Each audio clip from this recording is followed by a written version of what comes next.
चलो आज आपको एक छोटी सी कहानी सुनाता हूँ स्ट्रेट फ्रॉम साउथ कोरिया। 27 अगस्त 1906 को साउथ कोरिया के जिंजू सिटी में एक बिजनेस फैमिली में एक लड़के का जन्म हुआ जिसका नाम था कू इन हॉय।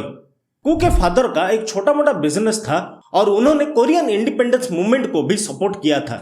उनके फादर का पेट्रियोटिक एफर्ट्स और बिजनेस का एक्सपोजर से कू को अर्ली एज से ही लीडरशिप और एंटरप्रेन्योरशिप का टेस्ट मिल गया था। कू का बिजनेस इंटरेस्ट तभी से शुरू हो गया था जब उन्होंने अपने गांव के कोऑपरेटिव यूनियन को मैनेज करना शुरू किया।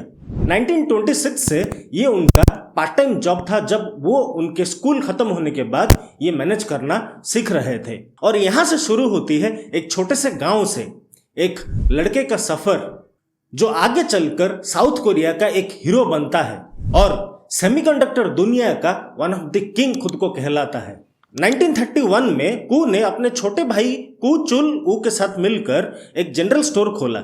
शुरू में इन्हें काफी फाइनेंशियल स्ट्रगल और लॉसेस फेस करने पड़े, लेकिन उन्होंने हिम्मत नहीं हारा और लगातार फाइनेंशियल एक्सपोजर्स को और बिजनेस अपॉर्चुनिटीज को एक्सप्लोर करते रहे। तो कू का आज का इस वीडियो के साथ क्या कनेक्शन है और ये जनरल स्टोर से सेमीकंडक्टर का सफर क्या है, तो चलो स्टोरी को कंटिन्यू करते हैं, आगे खुद ब खुद पता चल ही जाएगा। 1947 में कू ने लैक हुई केमिकल इंडस्ट्रियल कॉर्पोरेशन को एस्टेब्लिश किया साउथ कोरिया में, जो पहला south Korean plastic manufacturing company था। बाद में यह कंपनी का नाम लकी बन गया, जो प्लास्टिक और टूथपेस्ट के इंडस्ट्री में बहुत फेमस हुआ। कू का विजन कोरिया में एक मॉडर्न केमिकल इंडस्ट्री को एस्टेब्लिश करना था जो लोकल कंज्यूमर्स के लिए क्वालिटी और अफोर्डेबल चीजें प्रोवाइड कर सके, लेकिन लक उस टाइम उनका साथ नहीं दिया और कोरिया में उस वक्त वार छिड़ गया जो कंटिन्यूअसली 3-4 साल तक चला, जिसे हम द ग्रेट कोरियन वॉर के नाम पे जानते हैं, जिसके वजह से कोरिया 2 पार्ट्स में डिवाइड हो गई, नॉर्थ और साउथ। तो वार खत्म होने के बाद और बहुत सारा मेहनत करने के बाद टाइम आता है 1958 में कू ने गोल्डस्टार को लिमिटेड नाम का एक कंपनी को लॉन्च किया जो साउथ कोरिया की पहली इलेक्ट्रॉनिक्स कंपनी थी। इसका पर्पस इलेक्ट्रॉनिक गुड्स और होम अप्लायंसेस डेवलप करना था। गोल्डस्टार का पहला मेजर प्रोडक्ट एक रेडियो था जो साउथ कोरिया में मैन्युफैक्चर होने वाला पहला रेडियो था। गोल्डस्टार ने धीरे धीरे प्रोडक्ट लाइन को एक्सपैंड करते हुए टीवीज, रेफ्रिजरेटर्स, एयर कंडीशनर्स और बहुत सारे अलग अलग होम अप्लायंसेस बनाना शुरू कर दिया। 1978 में गोल्डस्टार ने साउथ कोरिया का पहला कलर टीवी बनाया और इसमें कंज्यूमर इलेक्ट्रॉनिक्स में अपना नाम बनाना शुरू कर दिया। लेकिन 1985 में कुछ मेजर चेंजेस होता है गोल्डस्टार में। पहला, गोल्डस्टार ने अपना पहला कंप्यूटर 1985 में लॉन्च किया था यूएस के कंप्यूटर इंडस्ट्री से इंस्पायर्ड होके, और उसी साल 1985 में लकी और गोल्डस्टार को ऑफिशियली मर्ज करके लकी गोल्डस्टार ग्रुप बना दिया गया, जिसको हम आज एलजी के नाम से जानते हैं। ये डिसीजन बिजनेस सिनर्जी और ब्रांड आइडेंटिटी को सिंप्लीफाई करने के लिए लिया गया था, जिसके बाद एलजी का ग्रोथ एक अलग लेवल पर हुआ, जिसके बारे में आज हम इसी एपिसोड में बात करने वाले हैं। So without further ado let's discuss about the legendary company LG. 1985 से 2000 तक एलजी ने अपना राइज का ट्रैजेक्टोरी एक अलग लेवल पर देखा। कैसे, चलो बताता हूं। हर एक साल यानी स्टार्टिंग फ्रॉम 1986 इस साल एलजी ने रेफ्रिजरेटर और वॉशिंग मशीन के नए मॉडल्स लॉन्च किए। ये कोरिया के डोमेस्टिक मार्केट के लिए एक मेजर स्टेप था, जहां वो लोकल ब्रांड्स के साथ कम्पीट करना शुरू कर दिया। क्वालिटी के ऊपर फोकस करते हुए एलजी ने आईएसओ सर्टिफिकेशंस के लिए अप्लाई किया, जो क्वालिटी एश्योरेंस और ग्लोबल स्टैंडर्ड्स को फॉलो करने का उनका एक मेजर स्टेप था। उसके एक साल बाद 1987 में ही एलजी ने पहली बार अपने टीवीज को यूएस और यूरोपियन मार्केट में एक्सपोर्ट करना शुरू कर दिया। ये उनका ग्लोबल प्रेजेंस बिल्ड करने के लिए एक मेजर इनिशिएटिव था। और इसी साल से ही एलजी ने अपना खुद का चिप मैन्युफैक्चरिंग करने का डिसीजन भी लिया और इसके ऊपर काफी सारा इन्वेस्टमेंट करके अपना चिप मैन्युफैक्चरिंग भी स्टार्ट किया।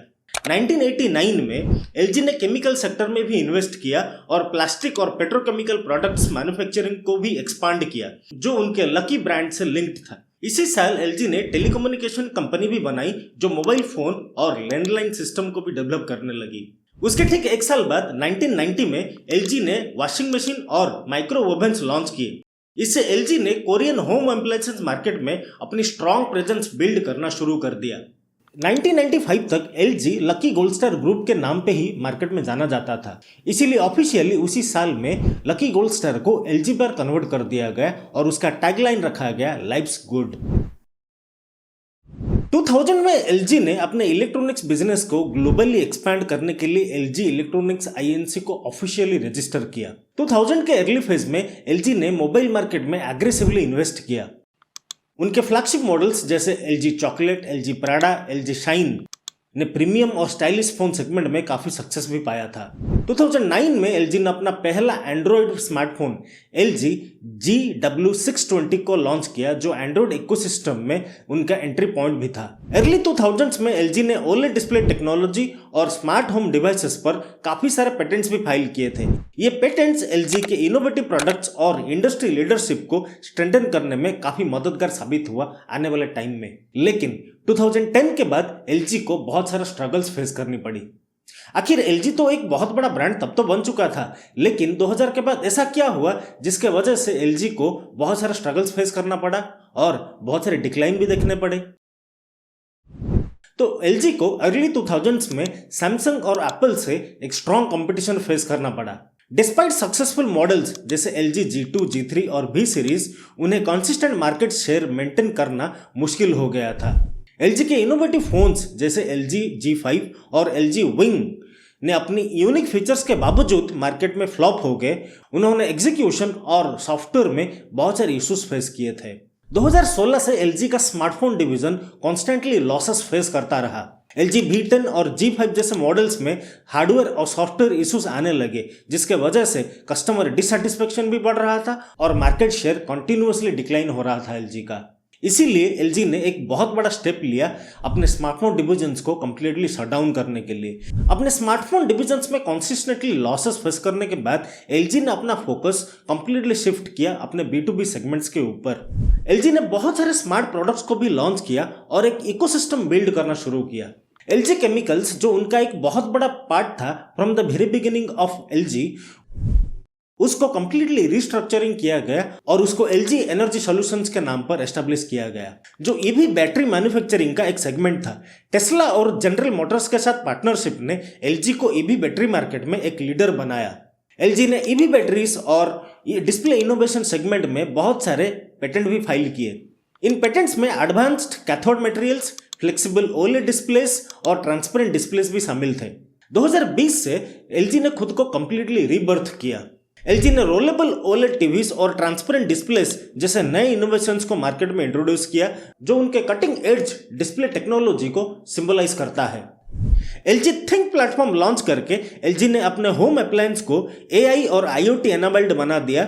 LG अब AI ड्रिवन सॉल्यूशंस और EV बैटरी मार्केट पर हेवी इन्वेस्टमेंट कर रहा है। LG एनर्जी सॉल्यूशंस ने ग्लोबल EV बैटरी मैन्युफैक्चरिंग में अपना प्रोडक्शन कैपेसिटी और मार्केट शेयर बहुत बढ़ाया है। LG ने AI, क्लाउड कंप्यूटिंग और स्मार्ट कनेक्टिविटी सॉल्यूशंस के लिए टेक जायंट्स जैसे गूगल और अमेजन के साथ पार्टनरशिप भी एस्टेब्लिश की है। अगर हम पेटेंट्स के बारे में बात करें तो LG के पास 1 लाख से ज्यादा पेटेंट्स अवेलेबल है, जो LG को एक ग्लोबल लीडर बनाता है इन इनोवेशंस। LG का हमेशा से फोकस R&D के ऊपर रहा है, जैसे energy efficient appliances, smart home devices, AI integration और व्हीकल इलेक्ट्रॉनिक्स। अगर हम मार्केट स्टेटस और रेवेन्यूज के ऊपर बात करें तो 2024 के सेकंड क्वार्टर में LG का consolidated revenue 21.69 trillion Korean von था, जो पिछले साल से 8.5% ज्यादा था। ऑपरेटिंग प्रॉफिट भी 1.2 ट्रिलियन कोरियन वॉन है, जो एक रिकॉर्ड है कोरिया में और पूरी दुनिया में भी। आज LG की कोर फोकस एरिया में home appliances, vehicle components, air solutions और एंटरटेनमेंट प्रोडक्ट्स शामिल है। कंपनी ने अपने बिजनेस मॉडल को डाइवर्सिफाई करके B2B sectors, AI based smart factory solutions और EV चार्जिंग स्टेशन में भी इन्वेस्ट किया है, जो अब LG का फ्यूचर ग्रोथ का की ड्राइवर्स हैं। तो आप कोई LG का प्रोडक्ट्स यूज करते हो? अगर यूज करते हो तो मुझे कमेंट्स में बताओ कि आप कौन सा प्रोडक्ट्स LG का यूज करते हो, और अपना ओपिनियन डेफिनेटली कमेंट्स में जरूर बताना। मिलता हूं आपको अगले वीडियो में, तब तक खुश रहिए। हर हर महादेव।